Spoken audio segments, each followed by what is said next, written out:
Oi, gente! Sejam bem-vindos ao Ela Está On, podcast voltado ao universo feminino. E hoje eu trouxe aqui de volta uma pessoa a qual eu admiro muito profissionalmente, que tem uma bagagem muito boa. E a gente vai falar sobre um assunto que eu particularmente adoro, que são investimentos. Oi, Michael, seja bem-vindo novamente ao pod. Oi, Vânia. É um prazer estar aqui de novo com você, com o teu público e trazer mais informações aí a respeito desse universo que eu também sou apaixonado. Sim, e gente, assim, ó, é uma coisa muito importante falar sobre investimentos porque a gente desmistifica muita coisa, né? As pessoas, como eu até um tempo atrás, achava que só investia quem tinha dinheiro. E não é bem assim que a coisa funciona, né? Justamente. Mas, pra gente começar, eu já te perguntei antes, mas hoje você não é mais a mesma pessoa. Então, quem é o Mike Sullivan hoje? Então, eu sou o Maico Sullivan, cristão, Isso não esposo, mudou, também não mudou. pai de 3 lindas crianças, atualmente consultor e educador financeiro na Renco, um escritório que eu fundei no finalzinho ali de 2023, com foco especificamente na parte de educação financeira e consultoria de investimentos. Muito bom, muito bom. Michael, hoje a gente vai falar sobre nosso primeiro investimento. Quem nunca investiu na vida, esse eu acho que é um pod bem interessante, porque é a oportunidade de se aprender algo novo, né? E é da forma correta de se fazer sem ter que perder dinheiro, né? Porque é muito difícil a gente conseguir produzir dinheiro. A gente trabalha bastante para isso. E fazer um investimento errado, às vezes a gente perde uma oportunidade boa de ter um rendimento melhor, né? Então, hoje assim, nosso primeiro investimento. Vamos lá. Eu sou uma pessoa leiga e quero começar a investir agora. A partir de que idade eu posso começar a investir? Show, Vani. Primeiro que eu acho esse tema muito interessante, tá? Porque a gente vai quebrar vários paradigmas aqui, várias falácias que são vistas no mercado, né? Através do que a gente vai abordar aqui, né? Então, a partir de que idade eu posso começar a investir? Bom, o Heitor, ele tem 2 anos de idade e há 1 ano ele já é investidor na Bolsa de Valores. Tá? Então, a partir do momento que uma criança nasce, se for da vontade dos pais, se for possível, já é possível você abrir uma conta de investimentos para que a criança comece a investir, né? E isso já aborda muito a questão da educação financeira dentro de casa, porque você já começa a ensinar para as crianças como você faz para ganhar dinheiro e fazer com que esse dinheiro trabalhe em benefício seu. Tá? Então, não existe uma idade mínima para você começar a investir. Tá. E já que não temos idade mínima, existe valor mínimo para a gente começar a investir? A gente pode estipular valores, mas hoje no mercado, com R$1 você já consegue fazer investimentos. Tá? Olha aí, gente, a partir de R$1 você consegue começar a investir. É claro que o rendimento é em cima do valor que você investe. Exatamente. Então, quanto antes começar, mais rápido virão os investimentos, os retornos desse investimento. Isso. O que eu costumo abordar para os clientes? Se você perguntar, a maioria das pessoas elas conseguem reconhecer a fórmula de Bhaskara, que é aquela fórmula matemática que você aprende lá na 7ª, 8ª série. A qual eu já me esqueci, mas tá tudo certo. Porém, poucas pessoas elas têm o entendimento e conhecem a fórmula dos juros compostos. E quando você olha para essa fórmula, você percebe que o único dado ali que é exponencial é o tempo. Então, quanto antes você começa a investir, melhores são os resultados que você vai conquistar ao longo do tempo em si, né? Pegando o exemplo, se a gente olha, por exemplo, para os resultados que o Warren Buffett, que é hoje o maior investidor dos Estados Unidos, a gente vê aí um investidor que atingiu a casa dos 120 bilhões de patrimônio, né? Mas 80% do resultado que ele tem, ele conseguiu alcançar depois dos 50 anos de idade.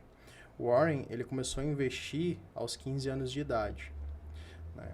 Fizeram um estudo para tentar identificar como seria a fortuna dele hoje se ele tivesse começado a investir posteriormente, ali na idade dos 20, 25 anos. Tá? Se ele tivesse demorado mais para começar a investir, o patrimônio dele hoje seria aproximadamente ali 60% do que ele tem hoje, para você ver como que isso impacta. Dentro do mesmo estilo de investimento que Dentro ele do fez. mesmo estilo de investimento. A única coisa que foi alterada foi o período em que ele começou a investir, né?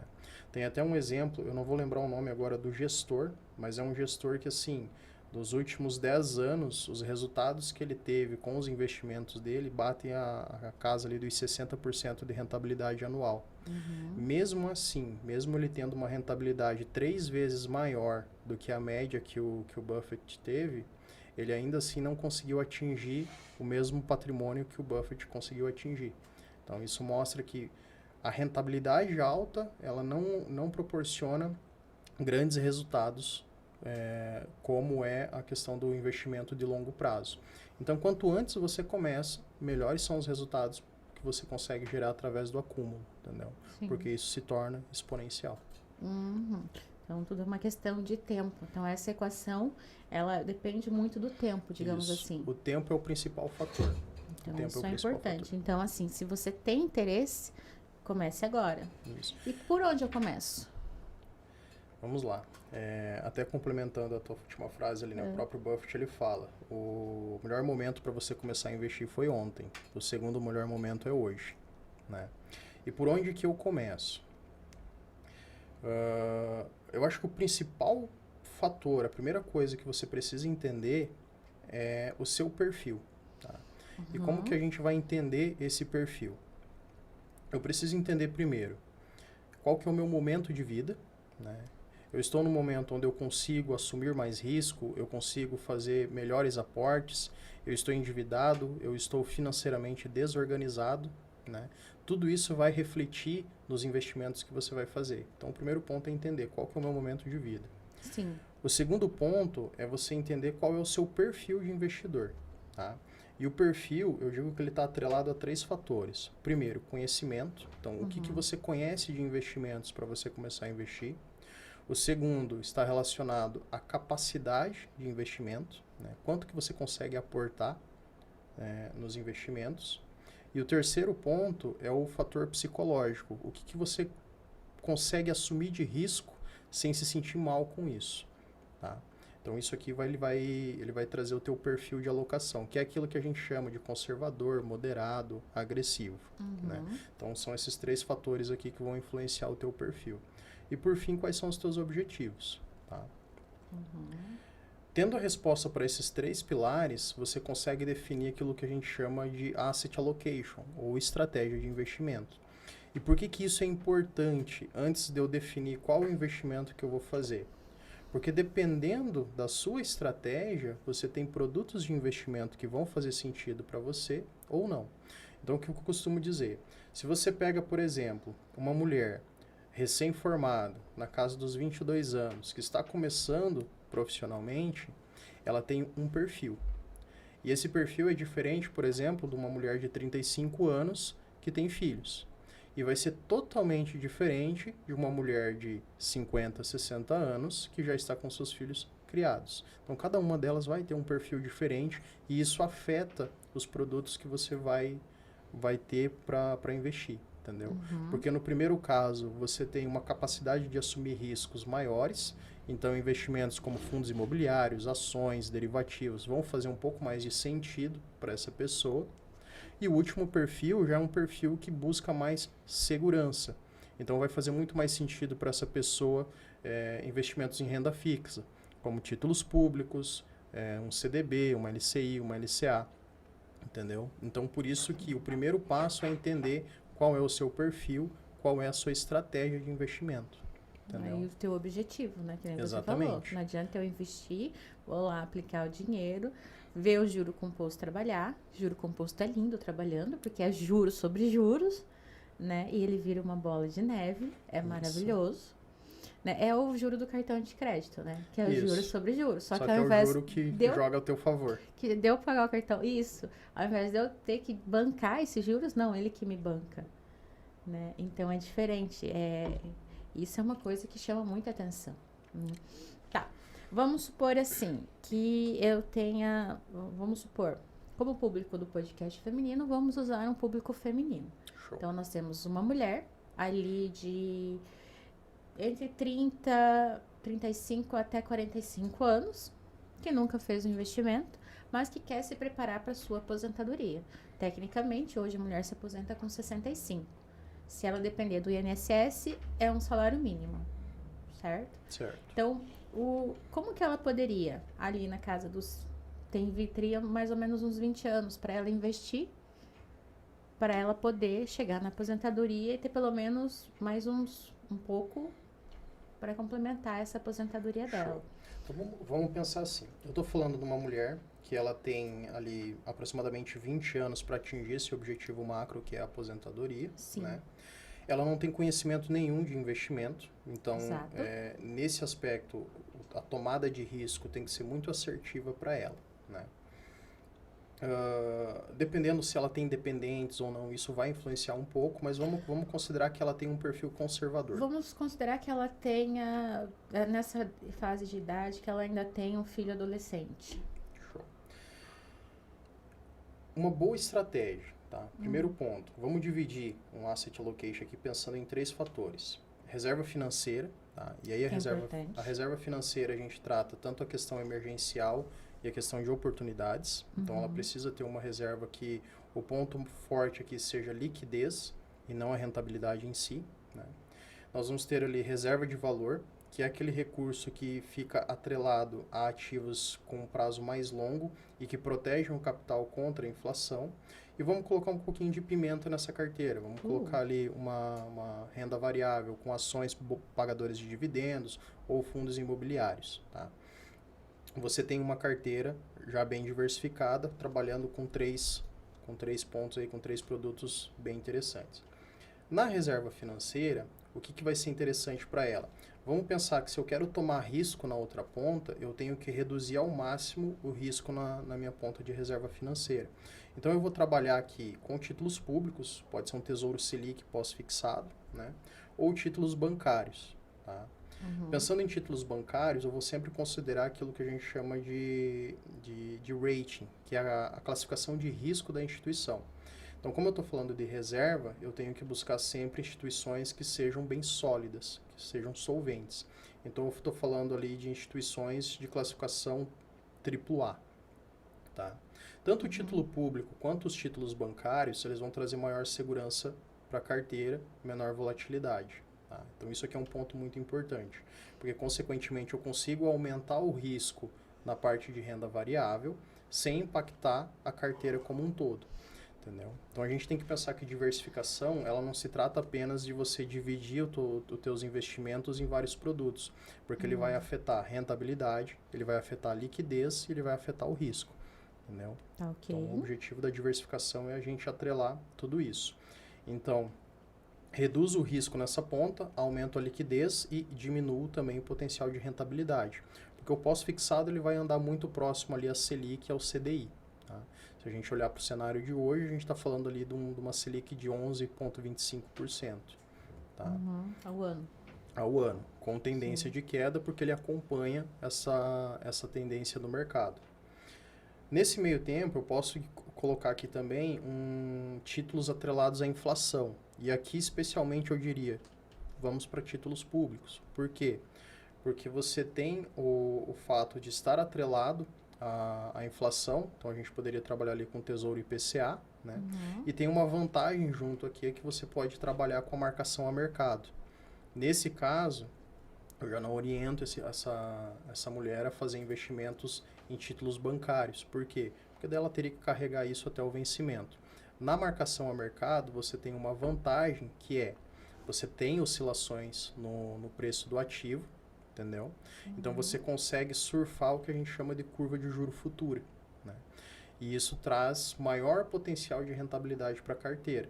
Existe um risco atrelado, mas esse já é um risco que você consegue administrar por causa da tendência de tempo. Tá? Então, recapitulando. Pós-fixados para reserva, Tesouro IPCA para uma reserva de valor, né, de longo prazo. E aí, na renda variável, a gente poderia trabalhar ali com fundos imobiliários ou ações que pagam dividendos, uma característica bem específica. tá? Porque daí você tem uma parte da carteira que vai te gerar pagamentos recorrentes de fluxo de caixa, né? Sem contar a valorização desse ativo ao longo do tempo. Então, aqui você já teria uma carteira bem diversificada para esse cliente trabalhar. Tá? Tá, nós teríamos uma reserva financeira, uma reserva de emergência e a questão da renda que ela teria com o pagamento, dos cupons todo mês que ela receberia ali, no caso, né? Já se tornaria bem interessante nesse primeiro período para ela fazer o patrimônio dela financeiro crescer. Isso. Tá, então assim, só me tira uma dúvida, assim, porque tem muita gente que não conhece todas essas siglas, não sabe. Só explica pra gente, o CDB, CDI, LCA, LCI, são tudo siglas que a gente vê de investimentos. Certo. Então, vamos lá. Um pouquinho antes, né? Nós temos a Selic, que seria... Nós temos a Selic Meta e a Selic Over. Selic Meta é aquela que a gente escuta no jornal, né? O Copom fez uma reunião e definiu a taxa Selic para esse período de X%. Essa Selic Meta é o que rege as carteiras de crédito do mercado, ou seja, é ela que ajuda que o Conselho Monetário Nacional tenha o controle da inflação no país. Então, isso aqui é a meta que o Banco Central precisa buscar para manter a inflação sob controle. A Selic Over, ela é uma taxa que é gerada diariamente através das transações de títulos públicos no mercado. O que isso quer dizer? O fato de eu ter, por exemplo, um título que negociou, aliás, uma taxa Selic pagando 11,25% ao ano, não necessariamente quer dizer que eu vou ter títulos no mercado que vão me pagar no máximo 11,25% ao ano. Porque além do fator taxa, eu tenho fator risco e fator tempo. Então, esses fatores influenciam na Selic Over. Tá? O CDI, ele é uma taxa calculada entre as transações interbancárias. Então, os bancos, eles precisam cumprir uma meta de caixa ao longo do dia a dia. Quando um banco ele tem déficit no caixa dele, ele precisa captar recurso no mercado para cobrir esse déficit. Então, ele vai pegar recurso com outras instituições. Então, por exemplo, se eu tenho uma instituição A que tem um superávit de caixa e uma instituição B que tem um déficit de caixa, A empresta para B a uma taxa pré-determinada. Essa taxa é o que a gente chama de taxa CDI. Então, ela é muito parecida com a taxa Selic Over. As duas são utilizadas para remuneração, ou seja, a indexação dos títulos. Por isso que você tem, por exemplo, um CDB que paga 100% do CDI, uma LCI que paga 90% do CDI, entendeu? Esse CDI é a taxa que é calculada entre as transações interbancárias. CDB é o crédito depósito bancário. É o dinheiro que você empresta para o banco para que o banco utilize nas operações de crédito dentro da instituição. Então, esse é o produto de investimento que você tem dentro do banco, entendeu? Então, o banco ele precisa captar recurso no mercado para poder fazer as operações de crédito dentro dele. Então, aquele crédito pessoal que você pega, o crédito consignado, o crédito para financiar um veículo, ele vem do CDB. Então, eu como investidor, empresto esse dinheiro para o banco através do CDB, o banco vai me pagar uma taxa pré-determinada, vai emprestar uma taxa mais elevada, de onde ele tira o lucro dele para fazer o pagamento para o investidor e cobrir todas as despesas envolvendo ali a operação. Além do CDB, o que a gente vai ter?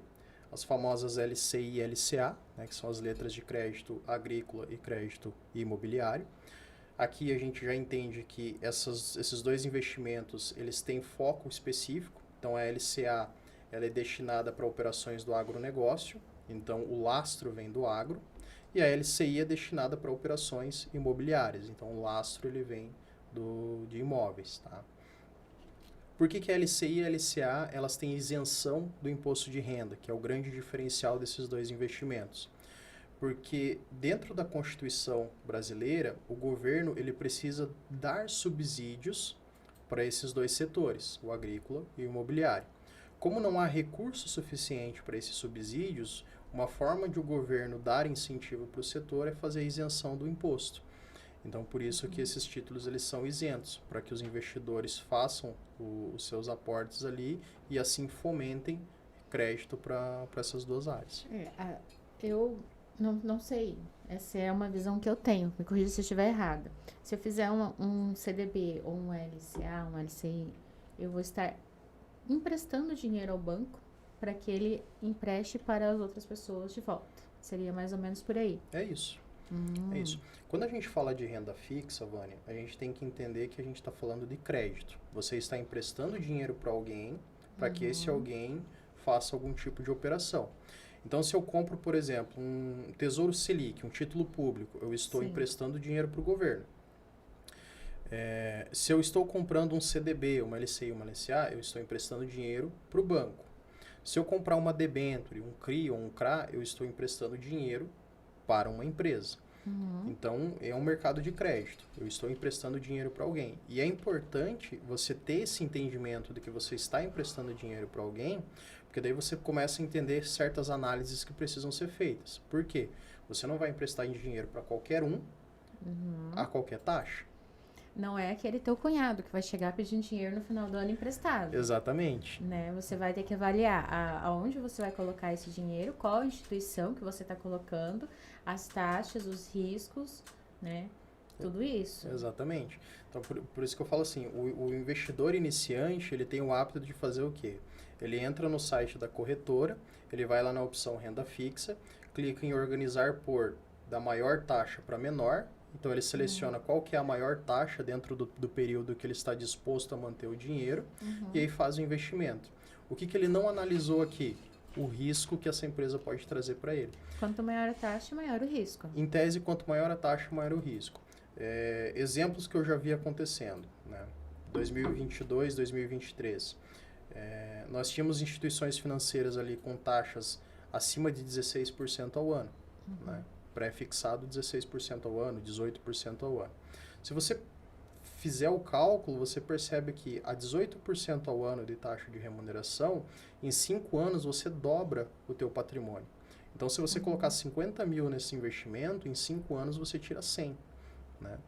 Sim. Então, é uma rentabilidade muito interessante. Você colocou 50, esse 50 vai render e você não vai fazer nada para ter ele, porque ele vai te render 100. Exatamente. Qual que era o ponto aqui em questão? Quando você vai fazer uma análise mais aprofundada, porque você analisa o quê? Você tem uma instituição pagando 18% ao ano, enquanto a taxa básica do mercado está em 13%. Esse spread de 5% ele se refere a alguma coisa, e é risco, né? Então, quando você vai olhar para a empresa que estava fazendo a emissão desse título, você percebia que a classificação de risco da instituição era uma classificação baixa, né? Era um BB-. E quando você olhava o histórico da empresa, você descobria que aquela instituição, ela provinha da massa falida de uma outra instituição que tinha sido comprada, alterado o nome fantasia e dado continuidade na operação. Nossa. Então você pensa assim, você acabou de emprestar dinheiro para uma pessoa que estava devendo para outras pessoas, mas mudou o nome social para conseguir pegar dinheiro no mercado de novo. Basicamente foi isso que você fez. E o risco existe um risco de que... Esse é o teu cunhado. Exatamente. Esse é aquele cunhado que pega teu emprestado para pagar o outro. Exatamente. Interessante. E aí pode ser que você receba o dobro ou nada. Né? Aí é um ponto importante. Porque o alto risco, quando você faz um investimento, pelo menos no meu entendimento, quando você faz um alto risco, você corre esse risco. Ou de receber, ou de não receber. Porque é um investimento arriscado, né? Sim. Quando você já faz títulos públicos, você já tem uma segurança maior. A gente tem que ver assim. Por exemplo, em títulos públicos, você tem o que a gente chama de risco soberano. Por que a gente fala risco soberano? Porque quem traz a garantia de pagamento do ativo é o Tesouro Nacional, né? Sim. No caso dos títulos bancários, quem traz vamos dizer assim, a segurança de que você vai receber é o FGC. Então, para os bancos, você tem o fundo garantidor, que ele, dentro das regras, né, que é o valor de 250 mil por CPF por instituição financeira, você irá receber esse valor. Então, você consegue fazer também um gerenciamento de risco nesses casos, né? Mas ainda assim, o que eu falo? Muitas vezes o gerente do banco vai falar para você assim, não, pode investir tranquilo porque tem o FGC. Só que existem regras ali que precisam ser cumpridas e você precisa estar atento. Porque, por exemplo, se você coloca 250 mil investidos aqui, todo juro que correr no período que você tiver o investimento, você não receberia, porque o teto é 250 mil. Segundo ponto, o título ele tem que estar registrado na CETIP. Eu já vi casos no passado de que o investidor ele fez o investimento, mas o certificado não estava registrado na CETIP e ele não conseguiu receber o valor posteriormente com a quebra da instituição. Né? Nossa. Então, são detalhes que você precisa se atentar também na hora de fazer esse tipo de investimento. Né? Então, claro, né, entender que a tua carteira ela tem que diversificar esse risco também. Então, para você assumir um risco maior numa ponta, você tem que ter um risco menor na outra ponta. E aí faz muito sentido você ter títulos públicos na carteira para poder fazer essa equalização. Entendeu? Entendi. Então, esse é o ponto importante. Vamos continuar com a nossa persona. Nossa mulher ali de 35, 45 anos, que é mais ou menos o nosso público hoje. E ela quer começar a investir. Ela vai começar... Fala assim, eu vou formar minha reserva de emergência. Como que eu formo a minha reserva de emergência? E o que é uma reserva de emergência? Show. Se a gente for para as finanças tradicionais, né, o que os especialistas eles vão dizer sobre reserva de emergência? Tem um valor que seja entre 6 e 12 vezes a sua renda mensal, né, investidos em um ativo que te pague uma rentabilidade acima da média de mercado, mas que tenha liquidez imediata, para que você possa tirar movimentar. Quando você precisar. Isso. O que eu digo para você? Qual que é... você vai precisar criar metas. Porque pensa assim, você não tem esse valor, você vai ter que começar ele do zero. Né? Então, dizer para ti, vamos pensar que se você tem uma remuneração de 5 mil reais por mês, 6 meses da sua reserva são 30 mil. Entendeu? 30 mil, dependendo do quanto você consegue aportar por mês, é muita coisa. Então vamos quebrar essa meta agora. Qual que é a minha primeira meta de reserva de emergência? Talvez seja o valor necessário para você pagar a franquia do seu carro. Interessante. Então, assim, é um valor menor. É um valor menor. E se você perguntar, a maioria das pessoas tem seguro do carro? Sim. Se você tiver uma situação onde você precise acionar a franquia do carro, você tem dinheiro para pagar a franquia? Não. É interessante, né? Entendeu? Então, a tua primeira reserva de emergência, ela é esse valor, entendeu? Que te possibilite pagar a franquia do carro. E isso pode ser construído. Vamos supor que essa franquia do carro esteja gerando aí em torno de uns 2...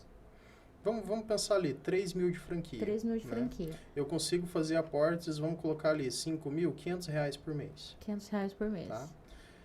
Você Seriam vai levar... 10 meses. Brutos. Isso. Com 10 meses de aporte, você já atingiu a tua primeira meta. Entendeu? Tá, ok. E ela vai ficar lá, você não vai gastar, porque não é... Você, se Deus quiser, não bateu o carro, não precisou ativar o seguro. Exatamente, ou seja... Ela vai continuar ali. Ela vai continuar ali, porque essa foi a tua primeira meta. Atingiu os 5 mil. Qual que é a próxima meta? Pô, eu acho que a próxima meta agora é ir para 10. Entendeu? Então, você continua fazendo os seus aportes recorrentes até chegar no próximo valor. E o que é interessante aqui? Você vai começar a perceber que para você atingir a primeira meta, você levou 10 meses. Para você atingir a segunda meta, provavelmente você vai levar 8 a 9 meses. Porque os juros compostos começam a fazer o trabalho deles. Tá, aí um ponto importante. Igual a gente falou no começo, quanto maior o valor, maior a função do juro composto, que é juro sobre juro. Né? Vamos supor que renda, o juro composto hoje de R$500, daria o que no mês? Daria... R$500 daria R$5. R$5, né? R$5. Em 10 meses, R$50. Que é o tempo que ela levou para juntar os 5 mil.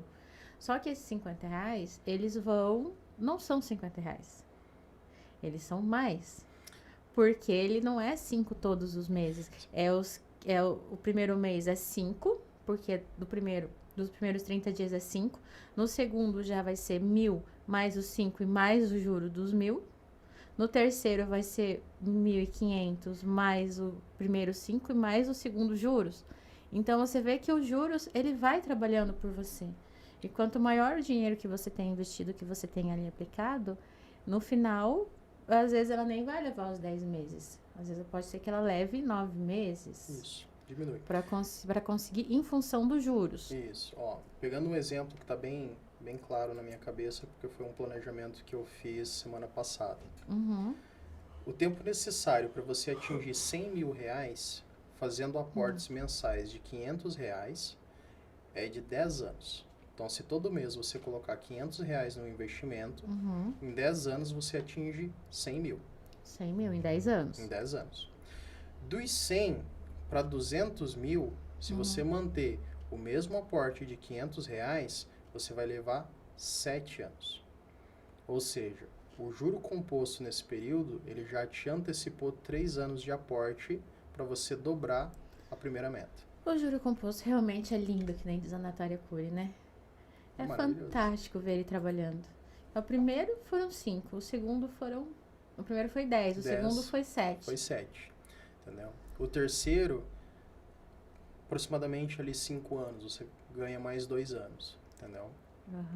Então, dessa forma, você consegue quebrar alguns paradigmas e alguns bloqueios psicológicos. Porque a grande dificuldade da pessoa é entender que se ela fazer aportes recorrentes de forma disciplinada, ela vai atingir as metas, quebrando as metas.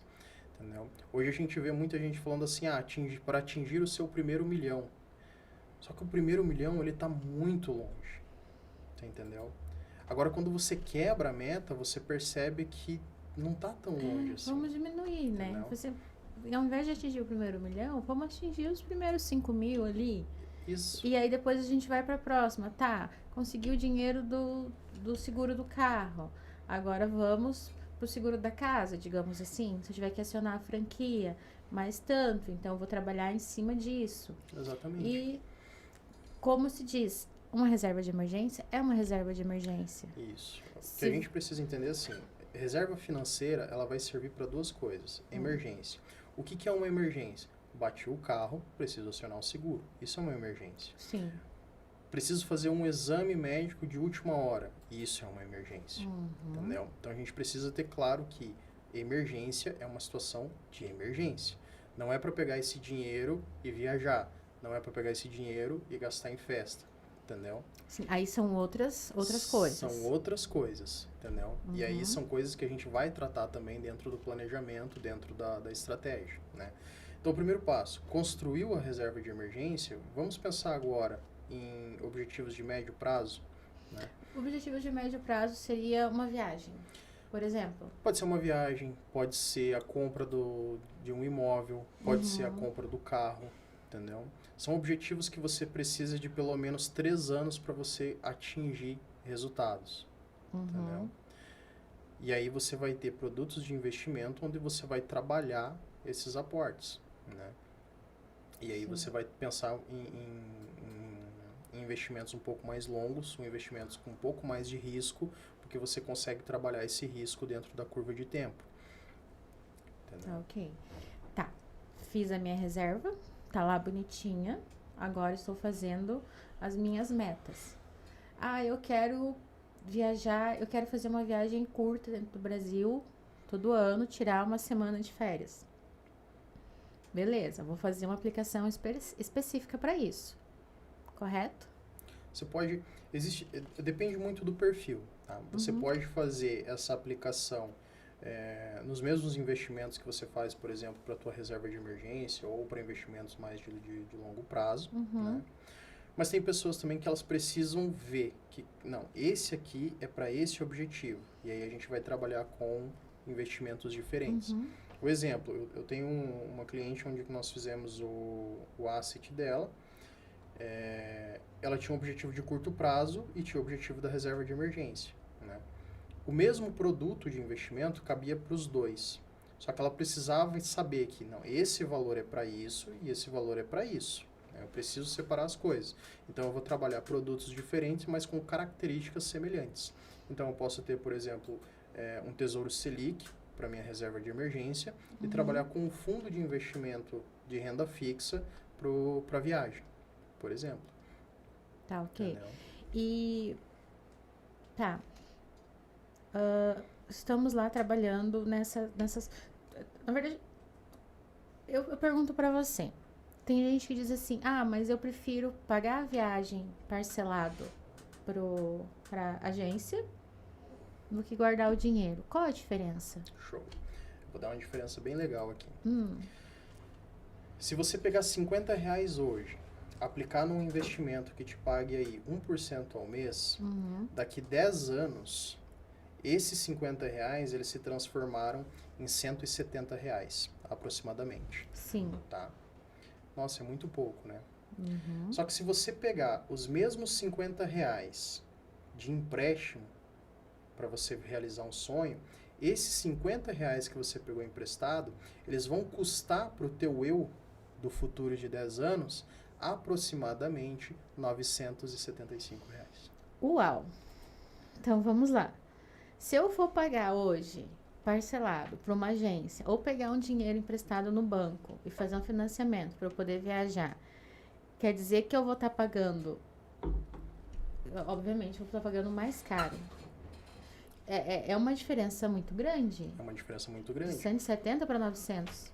Exatamente. Então, assim, a questão é a gente entender que quem vai pagar essa conta, no final das contas, é o seu eu do futuro. Então, você pode deixar para o seu eu, lá na frente, um patrimônio de 170, ou você pode deixar uma dívida de 970. Entendeu? É essa a escolha que você vai precisar fazer. O grande ponto é que os benefícios de você investir, eles só vão se concretizar no longo prazo.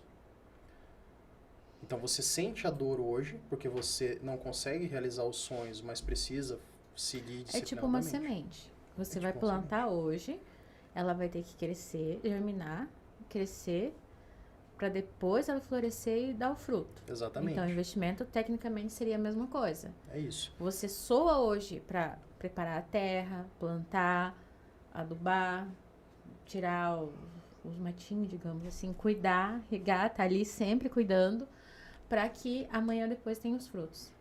Isso. Para você colher. Então, olhando para a psicologia comportamental, você paga o preço hoje para colher o resultado no futuro.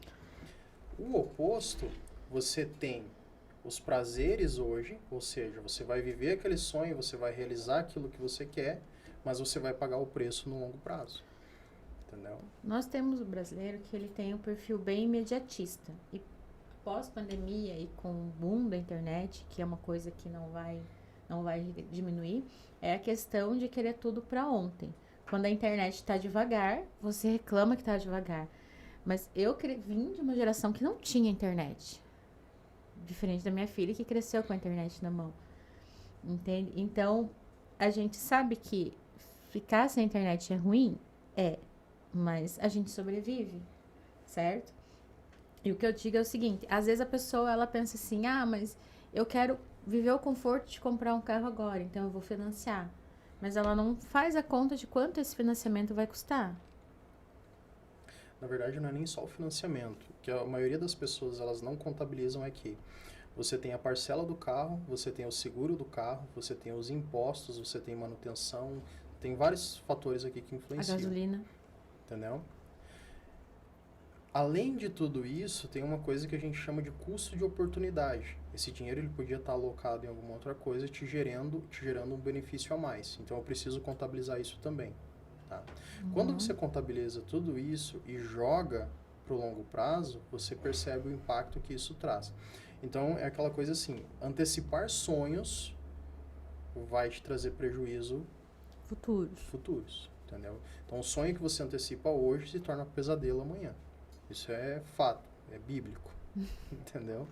Então, assim, antecipar sonhos não é uma boa ideia. Porém, isso falando de forma matemática, falando do ponto de vista das finanças tradicionais. Quando a gente fala sobre finanças comportamentais, eu preciso entender que não adianta eu construir um planejamento financeiro que vai te trazer apenas benefícios no futuro, porque você não vai conseguir seguir isso. Sim. Então, a tua estratégia de investimentos, ela tem que permitir que você consiga viver prazeres tanto hoje sem prejudicar o teu amanhã. Então, nesse ponto, eu estava pesquisando sobre isso esses dias e eu achei fantástico quando a pessoa disse para fracionar. Igual você falou no começo, vamos fracionar. Porque a partir do momento que você fraciona, você atinge mais rápido, você se sente mais confiante em continuar fazendo aquilo. Sim. Correto? É exatamente isso. Fracione os teus objetivos. Vamos pensar assim, tenha 3 objetivos ao longo do teu ano para você realizar, entendeu? E isso vai facilitar que você conquiste isso. Nos investimentos, a mesma coisa. Tem objetivos de curto prazo. E, às vezes, um objetivo de curto prazo não precisa ser necessariamente a troca do carro. Você também tem que ter consciência do que você consegue alcançar. Entendeu? Pode ser a reforma da sua casa. Pode ser uma reforma. Pode ser a troca de um piso, a colocação de um ar-condicionado. É uma meta pequena. Sim. Né? Que você vai fazer parte de... vamos supor, eu quero reformar a minha casa. Correto? Né? Por onde eu vou começar? Então, a minha casa é gigante. Eu vou escolher, eu vou fazer uma lista, um orçamento do que vai para fazer tudo aquilo e vou desmaiar com o valor no final da reforma. Porém, seguindo a lógica do fracionar, vamos dividir. Aí você vai definir o que é prioridade. É Por mais onde eu prioridade começo? você reformar a cozinha ou o quarto? É maior a prioridade reformar o piso ou o forro? Isso aí. A parte elétrica ou a parte hidráulica? E aí, dessa forma, você vai atingindo pequenos objetivos e, ao final, você tem a conquista do macro. Isso, gente. É uma receita de bolo, né, Maicon? Que a gente coloca um ingrediente por vez. Isso. Né? Eu falo não uma receita de bolo, porque isso vai mudar de pessoa para pessoa. Mas são passos que, se você seguir, você vai conseguir fazer, né? Você vai conseguir realizar de forma assertiva, entendeu? O que a gente tem que pensar é, você não pode viver a vida como se somente o futuro fosse importante, porque você vai deixar de viver coisas hoje, né? Então, por exemplo, assim, não vou viajar agora porque eu preciso investir para minha aposentadoria. E aí, quando eu estiver aposentado, eu vou viajar. Só que as experiências que você poderia viver hoje, você não vai viver lá na frente. Né? Só que, ao mesmo tempo, você não pode pensar que você tem que fazer tudo que você quer hoje sem cuidar lá da frente. Sem cuidar lá na frente. Até porque o INSS a gente sabe que tá complicado. Uma coisa que eu falo assim, a nossa geração pode ser que se aposente. Pode ser que. A geração dos nossos filhos não vai se aposentar pela Previdência. Entendeu? Pública, no caso, né? Exatamente. Então, assim, a Previdência Pública, ela não será para os nossos filhos. Né? Então, hoje, nós temos que pensar no nosso futuro e no futuro deles. Por isso que é importante você começar a investir hoje, pensando no teu futuro, e começar a educar os seus filhos para que eles tenham essa mesma mentalidade. Tá, pensando aqui nos nossos filhos adolescentes, né? Porque o filho adolescente, ele costuma querer tudo para ontem também, né? Como a gente convence um adolescente a poupar parte da sua mesada, digamos assim, ou parte do seu trabalho, do seu salário, porque tem muitos adolescentes que já começaram a trabalhar, que já estão aí no mercado de trabalho, e deixar de curtir um fim de semana com os amigos? Primeiro ponto, exemplo. Palavras ensinam, exemplos arrastam. Ótima essa frase, adoro. Entendeu? Então, o primeiro passo é, seja exemplo para os teus filhos. Se você não investe, você dificilmente vai convencer o teu filho a investir, entendeu? Se você investe, já é o primeiro passo para você ensinar ele como fazer, entendeu?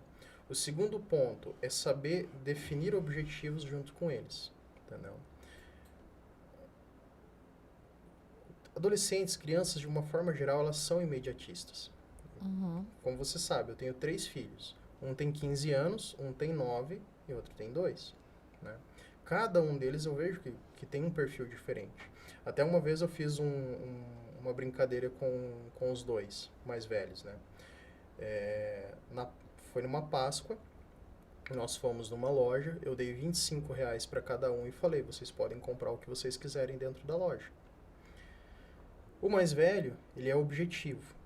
Então ele pegou o dinheiro dele, pegou uma cestinha, ele foi, tem uma promoção, 2 caixas de bombom, pegou 2 caixas de bombom, pegou um refrigerante, pegou uma barra de chocolate, pegou alguma outra coisa ali, colocou na cesta, chegou e falou assim, a minha cesta deu R$ 24.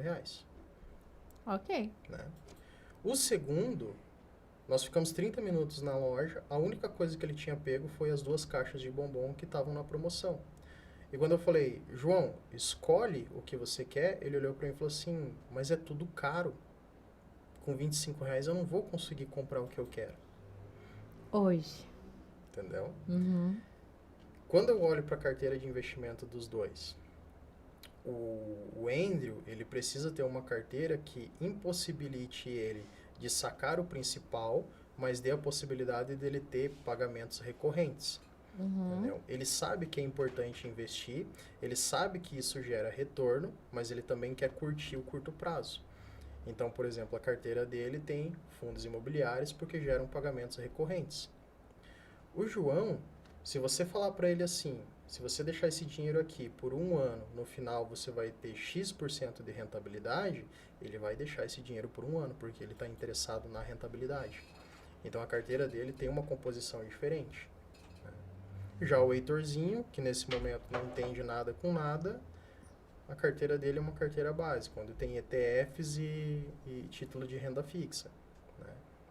Quando ele começar a ter o entendimento do que é dinheiro, o que ele pode ou não fazer, a gente vai começar a entender qual vai ser o perfil dele. Entendeu? Mas o ponto é, para você poder ensinar o teu filho a investir, o primeiro passo é você dar o exemplo e o segundo é você entender qual é o perfil dele.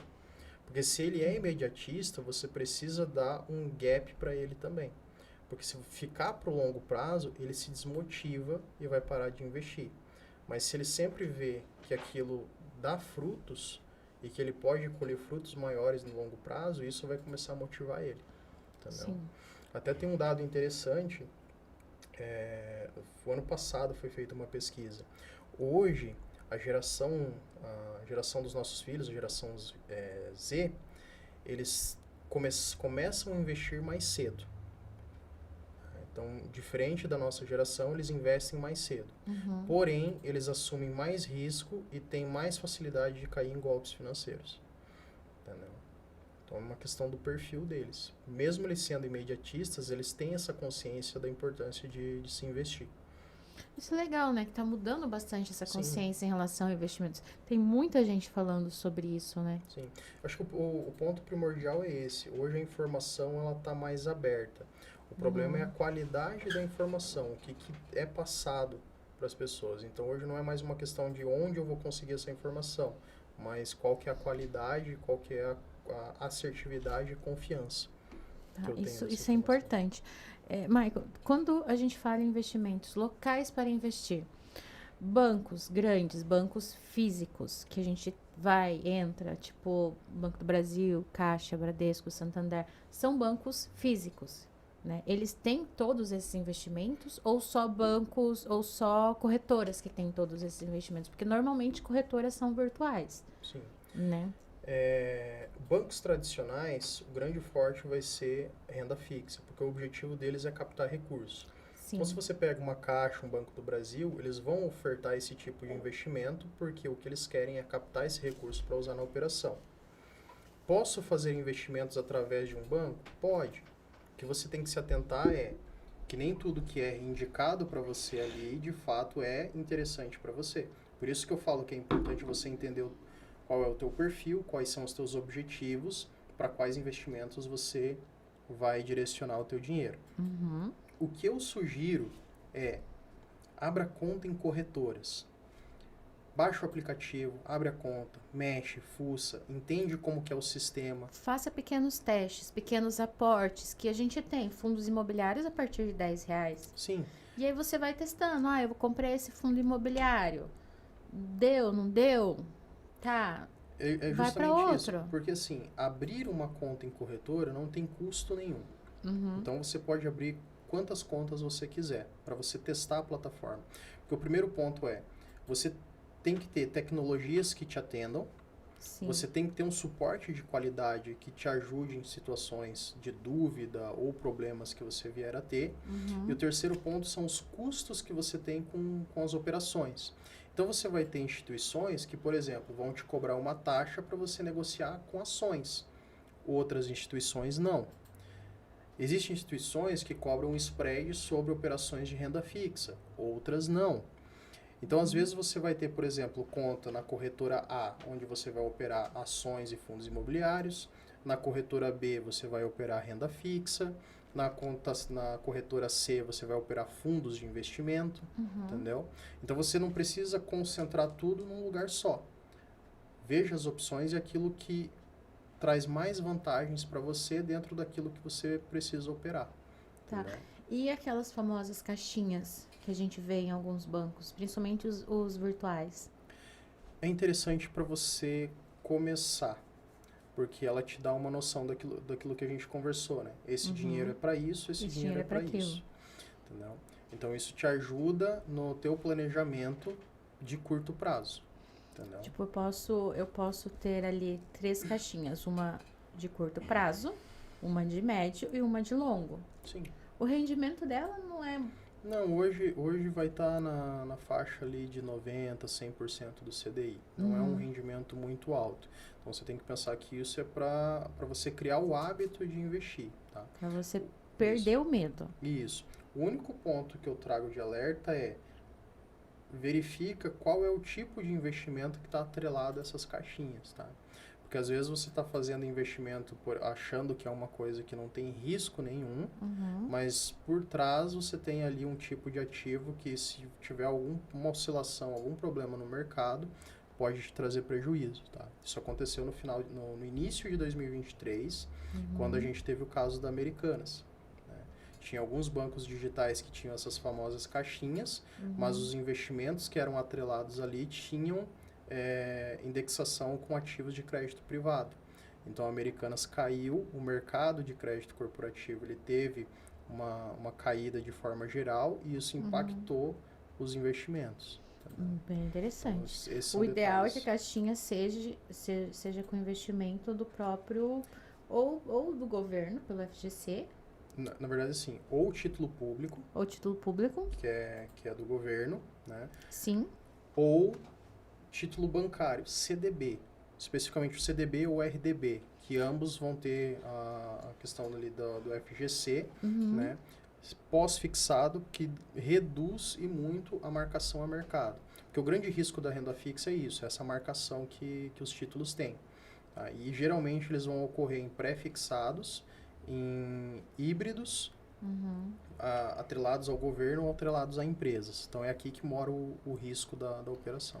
Tá. E agora aquela pergunta que não quer calar. E a poupança?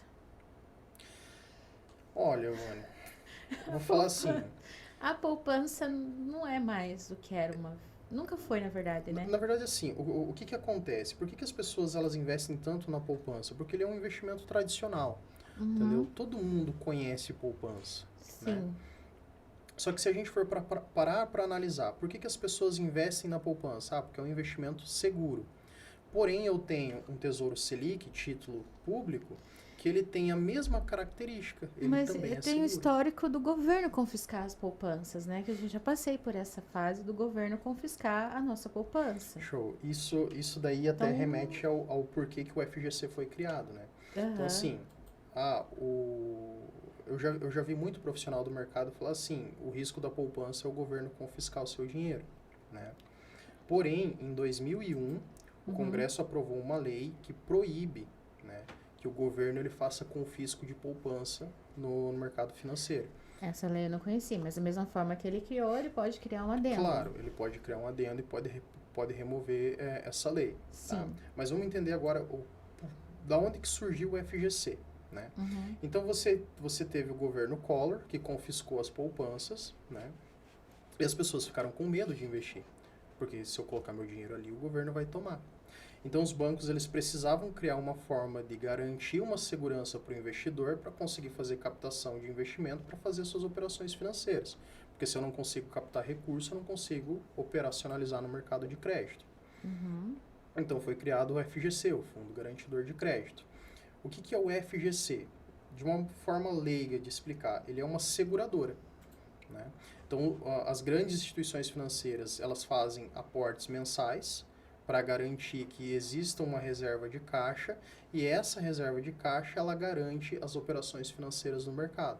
Então, você tem os investimentos que são cobertos pelo FGC, de forma que, se houver um confisco, se uma instituição quebrar, o FGC ele garante que haja esse pagamento. Claro que a gente tem que considerar daí os fatores, aquilo que eu comentei. As regras, 250 mil por CPF por instituição, sim, até 1 milhão, né, se for ali 4 instituições. Os investimentos têm que estar registrados na CETIP. E o ponto mais importante, como é uma seguradora, não existe dinheiro no caixa para cobrir todo o dinheiro que é investido nesse mercado, né? Então, a gente também tem que se atentar a isso. Se houvesse uma quebra sistêmica, ou seja, todo o sistema financeiro quebrasse, o FGC ele não garante o pagamento de tudo, né? Ele hoje tem caixa para aproximadamente 2%. Porém, pensando de forma racional, que a possibilidade disso acontecer é quase que nula, você tem uma garantia envolvida aqui. Então, primeiro ponto, existe uma lei hoje que inibe que isso volte a acontecer, então não há o risco de confisco. Tá? Segundo ponto, você tem o FGC, que é uma forma de garantia ali que você vai receber essa operação. Mas a poupança, né? Daí tem o ponto, ela é um investimento de baixo risco, mas eu tenho os títulos públicos que são de menor risco ainda. A poupança, ela traz uma rentabilidade baixa, então hoje 6% ao ano, né? Enquanto um CDB, ou você consegue até uns 10%, o CDB hoje na taxa bruta ele vai render 11,2% ao ano, enquanto a poupança 6% ao ano. 6%. Então, só nessa brincadeira são 5% a mais. Isso. Esse 5% a mais dentro dos juros compostos, que são juros sobre juros, fazem bastante diferença lá na frente. Isso. Só que a gente tem que entender assim, o que eu costumo falar, não existe produto ruim, existe falta de estratégia. Então, até mesmo a poupança que tem uma rentabilidade baixa, dependendo da sua estratégia, perfil, momento e objetivos, ela pode fazer sentido ou não, entendeu? Isso é interessante. Então, esse é o ponto. Claro que a gente briga hoje para tirar o investidor da poupança, porque, de forma geral, você tem investimentos mais interessantes no mercado do que isso. Eu lembro que em 2022 nós fizemos uma pesquisa, só que em Cascavel nós tínhamos aproximadamente 1,1 bilhão investido em poupança. É muito dinheiro. É muito dinheiro. Entendeu? É muito dinheiro. É muito dinheiro. Se você for podia estar rendendo um pouco mais. Sim, se você for fazer as contas, ali no período onde a Selic estava no topo de 13,75, claro que daí a regra de pagamento da poupança ela muda, né? Já não é mais 6%, é 70% do valor da Selic. Mas ainda assim, essa diferença que existe entre o investimento que está te pagando 14% e a poupança, ele é muito grande, entendeu? E aí também é o alerta que eu faço pro investidor. Às vezes você está com o teu dinheiro parado lá no banco porque você confia no gerente que te atende há muitos anos, né? E muitas vezes ele não está fazendo um trabalho de qualidade para você porque a meta dele é que o teu dinheiro fique na poupança, porque dessa forma ele consegue usar esse recurso para outras operações dentro do banco. É porque é um recurso financeiro para o banco. Sim. Certo? Ele vai pagar 6% para você ao ano, enquanto ele vai cobrar 12, 13 nos juros do empréstimo que ele vai fazer para você comprar a sua casa. O recurso da poupança é utilizado no mercado imobiliário. Então, por exemplo, para um banco poder ofertar crédito imobiliário, ele precisa ter a carteira de poupança. Então, basicamente, essa conta, ele te empresta 6%, ele te paga 6% para emprestar 10%. Entendeu? É daí que vem o lucro dele. Então, você ter uma pequena reserva para situações emergenciais talvez faça sentido. Você ter todo o teu patrimônio investido em poupança não faz sentido nenhum. É aquela coisa que tu falou, diversificar. Com cada situação, para você ter um ponto de equilíbrio e para você alcançar as tuas metas, certo? Então, às vezes você quer uma coisa de curto prazo, pode ser que realmente a poupança faça sentido. Sim. Tem muitos investidores que riem da poupança, né? primeira vez que eu ouço alguém falar que pode ser usada como estratégia. Ela pode, Né? é o que eu falo, depende muito do para que você quer utilizar, entendeu?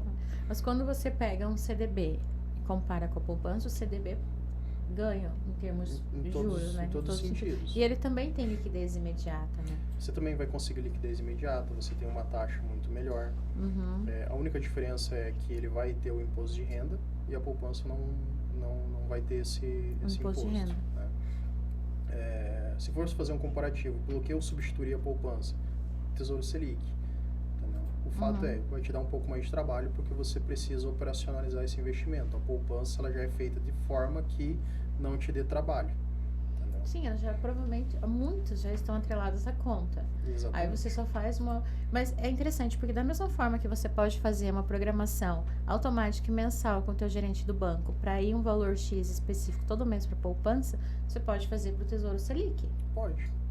Porque hoje, quando você abre uma conta numa corretora, você tem a opção de fazer lá investimento automático, que você pode todo mês, naquela data, e comprar uma ação. E tem a questão dos juros recorrentes também, que você pode não tá deixando automático para ele reinvestir e fazer aquela bola de neve bonita que a gente gosta de ver ele crescendo, né? O nosso fermentinho. Esse aí. Né? Isso aí. O ponto é assim, a poupança ela vai te trazer facilidades, porque o sistema todo foi construído para trazer facilidades nesse aspecto, entendeu? Sim. Para você fugir disso, você vai ter um pouco mais de trabalho, mas ainda assim existem formas de você automatizar todo esse fluxo para que você não tenha tanto trabalho, entendeu? E aí o que você quer fazer com esse investimento, o que você quer fazer com esse dinheiro, para você saber onde que você vai fazer a alocação. Que nem você falou, eu posso ter uma aplicação automatizada em fundo de investimento, eu posso programar a compra de um título público pelo portal do Tesouro Direto e já deixar isso tudo pronto, entendeu? Então, existem formas de você driblar esse aspecto. Agora, você me lembrou desse fato importante e interessante, que tem o portal do Tesouro agora, né? Que você pode fazer os seus investimentos direto por ali, né? Isso, e até recomendo. Na verdade, o portal do Tesouro Direto ele foi criado em 2002, né, para facilitar o acesso da pessoa física aos investimentos de título público, porque até então você só conseguia fazer isso através de corretora, ou através do banco, ou através de fundos. Então foi uma forma de democratizar o investimento em títulos públicos. Né? E por que eu recomendo você fazer o investimento direto pelo portal do Tesouro Direto, ao invés de fazer pelo banco ou pela corretora? Pelo banco ou pela corretora, pode ser que você pague spread ou taxas, né? Ou pode ser que os ativos que você vê ali no portal sejam ativos que a corretora tem dentro do portfólio dela e ela está fazendo o repasse para você. Quando você investe direto pelo portal do Tesouro Direto, você seleciona qual é a instituição que vai fazer a custódia do investimento para você e ali você consegue ver as taxas que estão sendo negociadas diretamente pelo Tesouro. Você pode até escolher a instituição de acordo com as taxas que estão ali. É bem interessante. Então, pelo portal é a sugestão que eu deixo. Gente, parece complicado, mas não é. Quando você começa a olhar, quando você abre uma página de uma corretora, quando você abre a página... Não é um bicho de sete cabeças. No primeiro momento, até você se acostumar com todos aqueles números, todas aquelas informações, é um pouquinho complicado.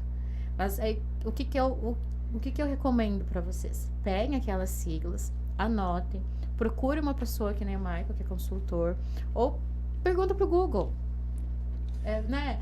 Porque, tipo, às vezes a gente não consegue ter acesso a um corretor. Porque não é todo mundo que tem acesso a um corretor que possa dizer... Aí, às vezes, a pessoa quer começar a investir e ela não tem um valor alto para investir para valer a pena pagar um corretor. Então, ela quer começar ali... eu vou comprar R$100 de títulos por mês para eu começar a investir.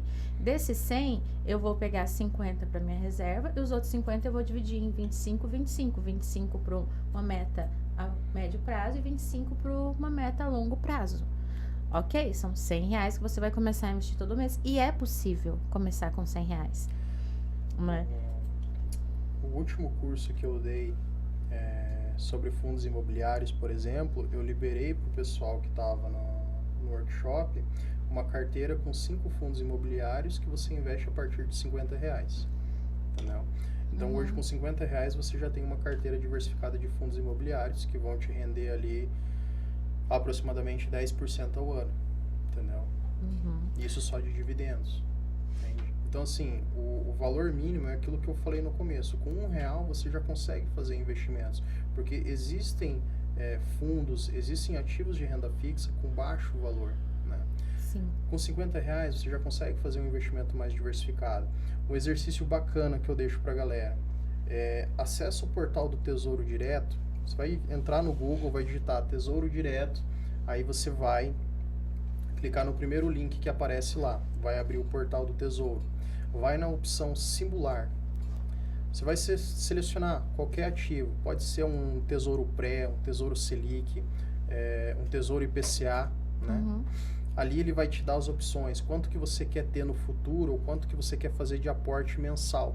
E ele já dá para você uma simulação, né, de quanto que você consegue atingir fazendo aportes recorrentes ou quanto você precisa investir para atingir determinado valor, né? E ali você percebe que às vezes com R$35, R$40 você já consegue acumular um patrimônio lá na frente que vai ser o subsídio da tua reserva, da tua aposentadoria, entendeu? Então é uma forma de você poder visualizar e entender que, pô, se você deixar de comer uma lanche... Uma pizza por semana. Nem isso não dá, R$35 não dá nem uma pizza por semana. Exatamente, entendeu? Eu lembro até uma vez que eu fiz um comparativo. Se você vai no Burger King, você gasta em média ali R$50, né? Se você deixar de ir no Burger King no final de semana, pegar esses R$50, você compra ações do Burger King e você se torna sócio do Burger King. Cara, você vai comer num lugar que você vai ser Não sócio. é recomendação, é só um exemplo que eu dou em relação a isso, né? Então você pode ser consumidor ou você pode ser sócio. A decisão é sua. Sim. E você não vai estar deixando de viver, porque você vai tirar um fim de semana só para fazer os seus investimentos. Os outros 3 você pode ir lá comer, tudo bem? Exatamente. Né? Tá, nós falamos da previdência privada, da previdência pública, que é a nossa famosa aposentadoria. Mas nós temos a previdência privada. O que você me diz dela? Tá, previdência privada, né, que a gente chama de previdência complementar. Em que situação que eu sugiro você fazer uma previdência?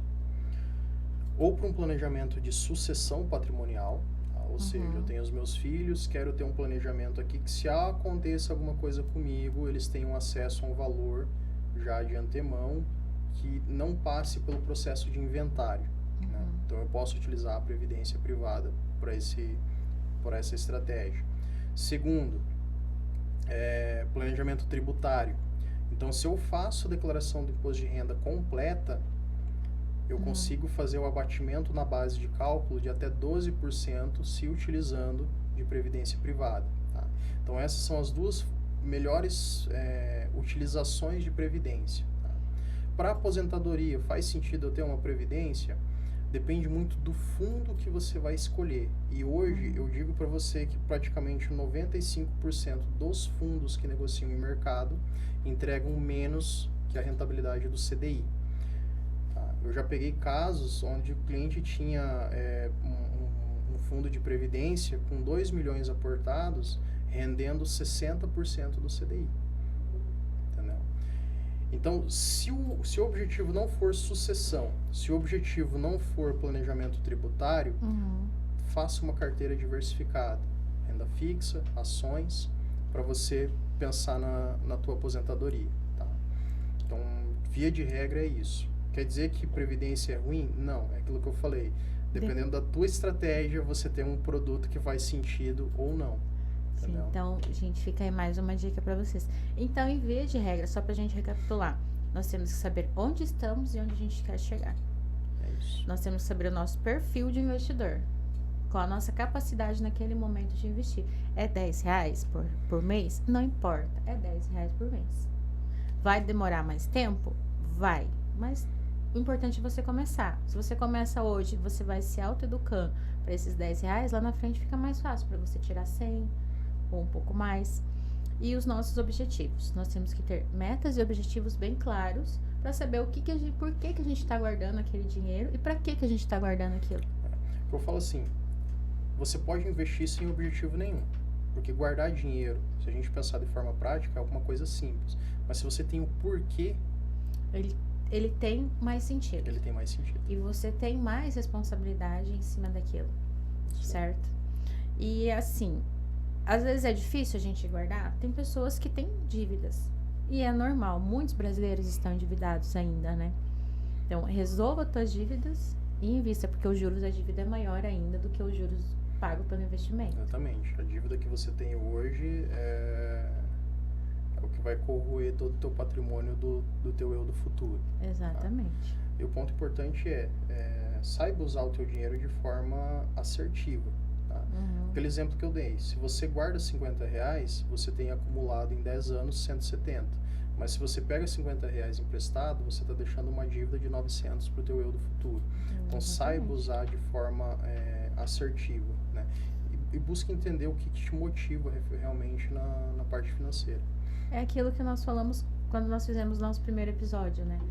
Que é você saber como você vai gastar o seu dinheiro. Você ter uma inteligência, uma educação financeira para saber que você vai receber o teu salário, você vai ter as tuas contas principais, as tuas contas extras e você vai ter uma parte que você vai garantir para a tua reserva de emergência. Porque se você perder o emprego ou se você sofrer um acidente, você tem de onde tirar. Exatamente. Né? Você tem que pensar no seu eu do futuro.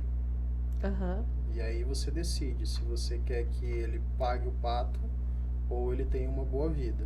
O ponto é que o teu eu do futuro ele vai acontecer. Você querendo ou não. Você querendo ou não. Então a dica é, comece. Não importa se é pela poupança, se é por um CDB ou por um Tesouro Selic. Mas o importante é você começar. Isso aí. Né? Isso aí. E, Michael, qual é a principal dúvida que as pessoas te perguntam na corretora? Hoje no escritório, a principal dúvida é, dá para começar com pouco? Essa é a pergunta primordial. Dá para começar com pouco? Sim, dá para começar com pouco. Qual que é a segunda grande pergunta? Consigo ter uma rentabilidade melhor do que o mercado? E aí a resposta é sim, você consegue, entendeu? Sabe aqueles videozinhos que a gente vê no Instagram? 1000% de rentabilidade, 2000% de rentabilidade? Ele existe, ele acontece, entendeu? Só que você está preparado para fazer um investimento que é tudo ou nada? Sem ter uma reserva. Eu sou uma pessoa muito segura. Se eu não tiver algo que eu possa controlar, eu tenho que ter a minha reservinha. Se eu tenho a minha reserva, minhas contas estão em dia, é uma situação, né? Mas é uma pergunta crucial. Porque assim, existem investimentos que vão te dar um boom, né? Uma rentabilidade assim excepcional. Só que geralmente os investidores que fazem esse tipo de alocação, eles já têm um patrimônio formado e parte desse patrimônio é utilizado para investimentos de alto risco. Uma coisa é uma pessoa que tem 1 milhão de carteira e ela utilizar 5% disso para operações de alto risco. Porque se ela perde esses 5%, isso não afeta a carteira dela como um todo. Sim. Né? Agora, se você está começando, você tem ali 5 mil de patrimônio, e você pega esses 5 mil e faz um investimento desses, e você perde esses 5 mil, você voltou para estaca zero, entendeu? Você vai ter que começar tudo de novo. Começar é difícil? Sim. E psicologicamente, isso a gente sabe, porque existem estudos que mostram que a dor da derrota, ela é 2 vezes maior do que o sabor da vitória. Então, muito provavelmente, se você perder o teu investimento por conta de uma operação que não fazia sentido para o teu perfil, muito provavelmente você não se recupere psicologicamente. E aí você vai ser mais uma pessoa que vai dizer que bolsa de valores é cassino e que você não investe nesse tipo de coisa. Mas é que bolsa de valores é um investimento de alto risco. É alto risco. Entende? Então, assim, você quer começar a investir até para você garantir o teu futuro, a tua aposentadoria, ter uma renda passiva lá na frente e ver a mágica dos juros compostos acontecendo, porque é muito bonito ver, você olhar lá na tua aplicação e ver que aquilo rendeu um valor para você todo mês. E é mais bonito ainda quando cai esse valor na tua conta. né? É bonitinho ver lá o crédito que caiu Aquela mensagem que vem no celular, você recebeu dividendos. Você recebeu um dividendo. Assim, nossa, eu recebi um dividendo. É muito legal, é muito gostoso. Então, assim, vale a pena investir, né? O ponto que a gente precisa entender é que o começo ele não é fácil, né? Não. É legal você ver uma mensagem tipo, recebi dividendos. Só que você não pode se atentar que, eu recebi 11 centavos de dividendos. No começo é assim mesmo. Né? Eu lembro que quando eu comecei, né, eu brinco, cara, o que eram os meus aportes quando eu comecei? Era R$50, né? Só que R$50, eles se multiplicaram. Então, hoje eu tenho um patrimônio dado aquilo que eu fiz no passado. Né? E você vai construindo, vai constituindo. Só que você tem que ter essa perseverança de saber que no começo é difícil. E no começo vai ser centavos, gente. No começo é centavos, é R$1 e pouquinho, até você chegar a um ponto de que a coisa vai aumentando. Exatamente. Ele é um grãozinho. E também saber que no meio do caminho existem altos e baixos. Vai ter época que não vai cair dividendo na sua conta. Vai ter momentos onde você vai ver... Principalmente a questão do fundo imobiliário, porque o fundo imobiliário ele é como se fosse um imóvel alugado. Você tem uma parte dele. Se ele não está alugado, não tem dividendo aquele mês. Se ele está alocado, ele tem. O fundo imobiliário, que hoje é um queridinho na bolsa, por que ele se tornou um produto que todo mundo fala? Pelo fato de você ter pagamentos de dividendos recorrentes. Né? E o ponto que você trouxe é um fato. É como se você tivesse vários imóveis alugados e você recebe uma parcela desse aluguel. Só que você precisa acompanhar, porque vai haver momentos onde esse aluguel ele não vai acontecer, ou porque o contrato foi finalizado, ou porque aconteceu alguma situação onde não há mais o pagamento, né? Então, você vai ter oscilação nesses valores, né? Mas o ponto principal é que o valor investido ali, o principal, ele também sofre oscilações. Então, até aqui, volto a falar, você tem que ter a estratégia certa, né? E seguir essa estratégia para que você não tenha surpresas negativas. Então, saber onde você quer chegar e as suas metas. E a meta econômica, financeira é uma meta muito importante. A gente tem que ter consciência de que dinheiro, a gente trabalha e ele vem. Mas a gente tem que pensar que quando nós chegarmos a uma idade mais avançada, a gente não vai ter a mesma disposição para trabalhar que a gente tem hoje. E aí, como é que você vai produzir? Sim.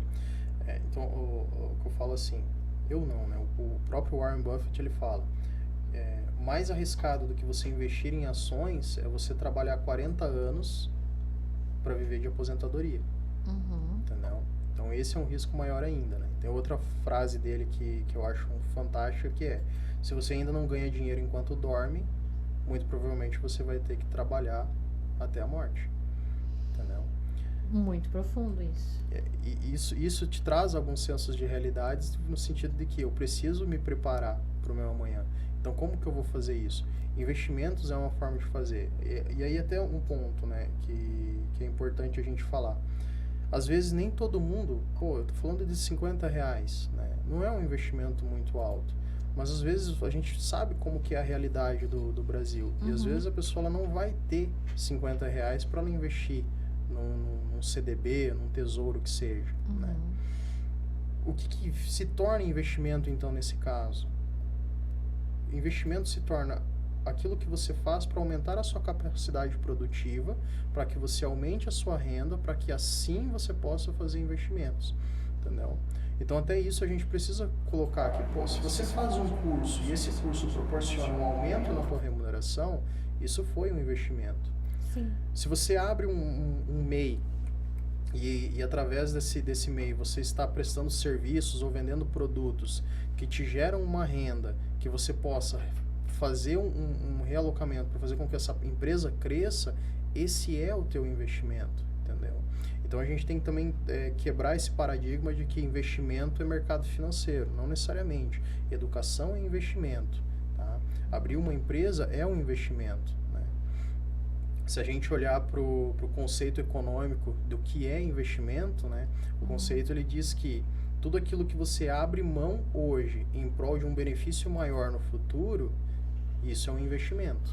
Entendeu? Ou como diz o Joãozinho lá em casa. Se eu deixar de comer um bombom hoje para comer 2 bombons no final de semana, isso para mim já foi um investimento. Entende? Então, errado ele não está. Exato. Então, tudo aquilo que te proporciona um benefício futuro, ele é o teu investimento. Então, se você está estudando para ganhar mais, esse é o teu investimento. Se você está trabalhando numa empresa pensando num ganho de renda maior no futuro, esse é o teu investimento, entendeu? Sim. Então, isso também faz parte desse universo. Muito bom. Gente, se vocês gostaram hoje aqui do nosso conteúdo, eu tenho um spoiler para dar. Nós temos mais 2 para gravar sobre finanças, né, Maicon? Mais 2 aí programados. Mais 2 programados para gravar, então não percam. Se inscrevam no canal, ative as notificações, fiquem ligados, porque em breve a gente tem mais coisas sobre investimentos. Se você tem alguma dúvida, deixa nos comentários, que eu não vou responder, quem vai responder é ele, tá? Porque ele entende mais do que eu nesse ponto. Eu sou apenas curiosa. E gosto do assunto, mas sou curiosa. Mas perguntem. Na dúvida, pergunte. É muito bom perguntar, porque você aprende coisas novas, né? E às vezes a dúvida de um é a dúvida de muitos. Exatamente. Então, deixe seu comentário, faça uma sugestão, questione, entende? Que a gente tá aí para auxiliar e ajudar também. Que eu acredito naquela máxima, que a informação, ela tem que ser compartilhada. E o conhecimento, ele só vira sabedoria quando você compartilha com os demais. E ensinar e falar sobre tudo isso que a gente está falando hoje, para mim é muito importante. Porque eram coisas que eu gostaria de ter ouvido há alguns anos atrás. E eu não ouvi. E se eu tivesse ouvido, eu teria começado já há algum tempo atrás, né? E assim, tipo, eu não tinha acesso, a gente não tinha internet quando a gente era adolescente, né? A minha adolescência, eu fui pegar a adolescência já adulta. Eu não sou tão velha assim também, mas eu fui conseguir lidar com ela mais adulta.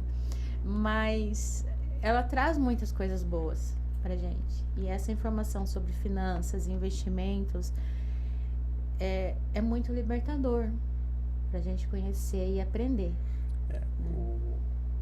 Principalmente pro teu público aqui no canal, eu falo assim, você ter conhecimento sobre finanças, sobre dinheiro, sobre investimentos, ele vai além de construção de patrimônio.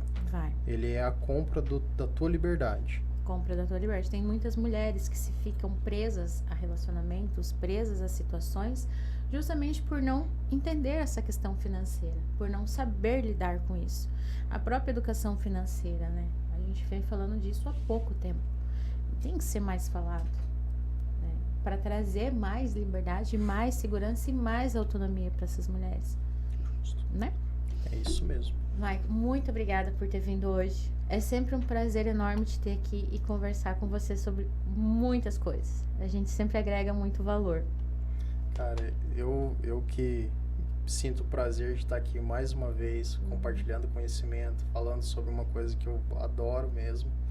E fico feliz aí da gente ter um projeto aí de mais 2 episódios para falar desse universo. Sim, e se vocês gostaram, gente, não esqueçam de comentar, compartilhar e pedir mais informações, porque isso ajuda a movimentar o canal, ajuda a gente identificar também as necessidades de vocês, né, para trazer mais informações também dentro do que as pessoas buscam, né, do que vocês precisam também. E até a gente pode selecionar algumas perguntas ali que tiverem nesse episódio para responder no próximo episódio. Ó, que legal. Então, perguntem, tá bom? Vamos aguardar as perguntas de vocês. Show.